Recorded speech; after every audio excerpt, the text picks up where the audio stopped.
Assalamualaikum warahmatullahi wabarakatuh, sahabat Hidayah TV yang dirahmati Allah. Harapan saya untuk like dan subscribe.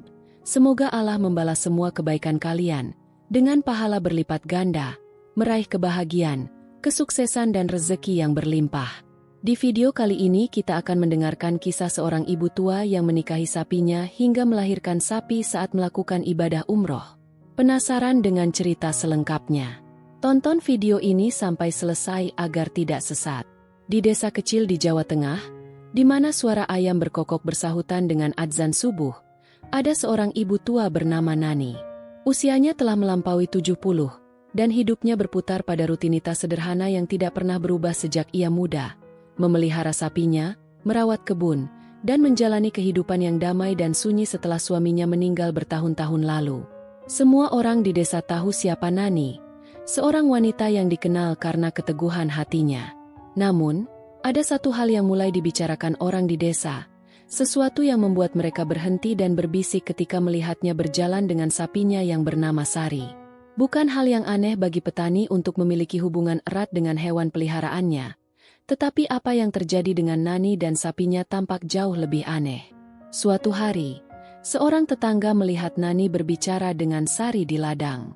Suaranya lembut, seperti percakapan antara dua manusia, dan bukan sekadar bisikan kasih sayang biasa yang sering diberikan para petani kepada ternaknya.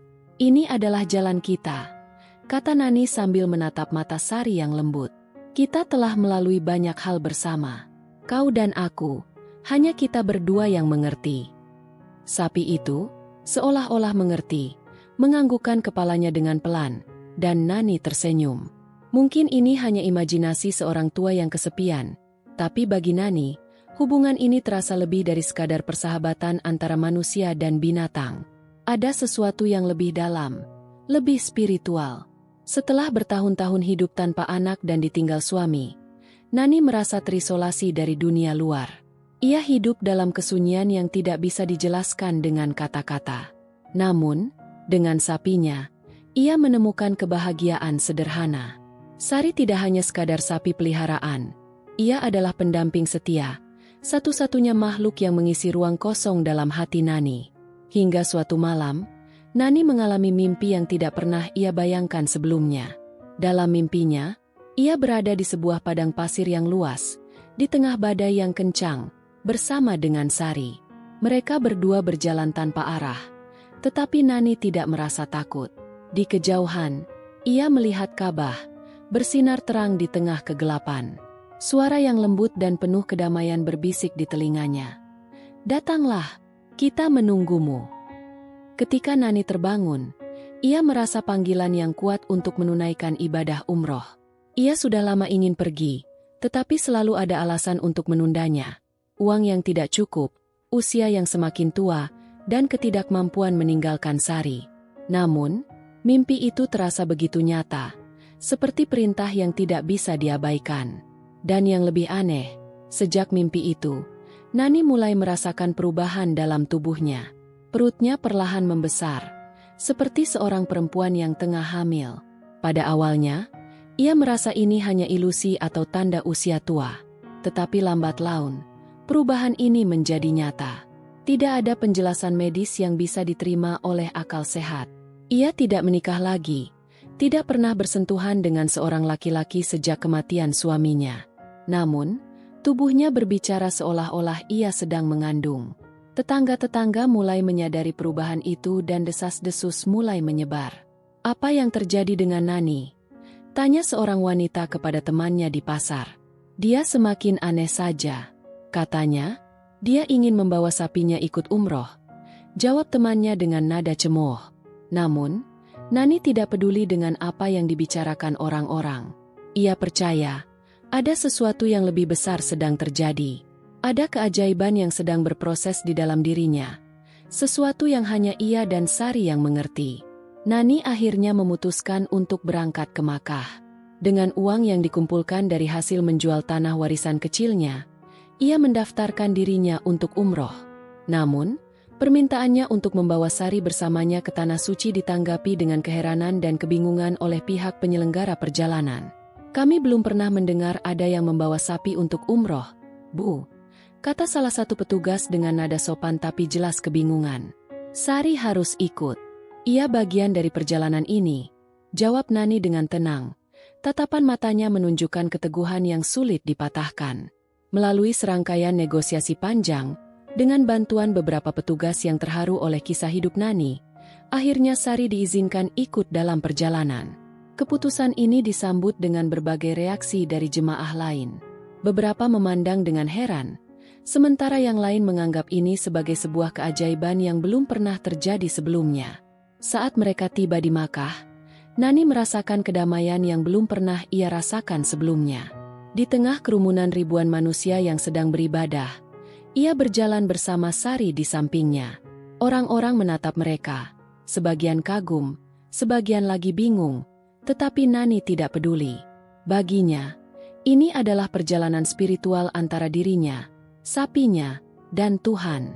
Hari demi hari berlalu, dan rasa sakit di tubuh Nani semakin hebat. Perutnya kini membesar seperti seorang wanita yang hamil 9 bulan.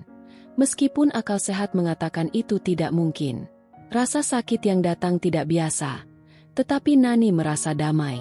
Ia merasa ada sesuatu yang ilahi yang akan segera terjadi. Pada malam terakhir sebelum ia menyelesaikan seluruh rangkaian ibadah, rasa sakit itu mencapai puncaknya. Ia berbaring di dalam tenda sederhana yang disediakan untuk jemaah lanjut usia. Sari, seperti biasa, duduk di sampingnya dengan tenang, seolah-olah memahami apa yang sedang terjadi. Di saat subuh mendekat, Nani merasakan tubuhnya berkontraksi. Suara azan terdengar dari kejauhan, menyelimuti seluruh area dengan kedamaian.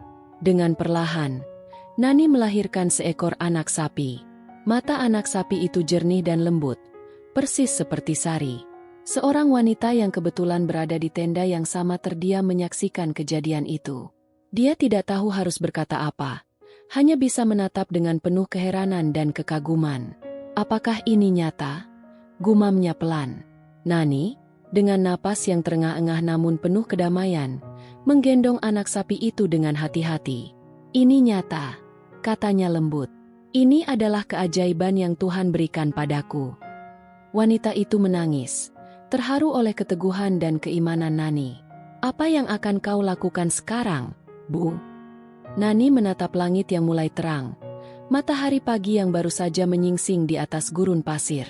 Aku akan kembali ke desaku, bersama anakku dan Sari. Sepulang dari Tanah Suci, Nani kembali ke desanya dengan anak sapi di sampingnya. Desa itu gempar dengan berita keajaiban yang terjadi. Banyak yang tidak percaya, menganggap ini hanya ilusi atau cerita yang dilebih-lebihkan. Namun, beberapa orang datang untuk melihat sendiri.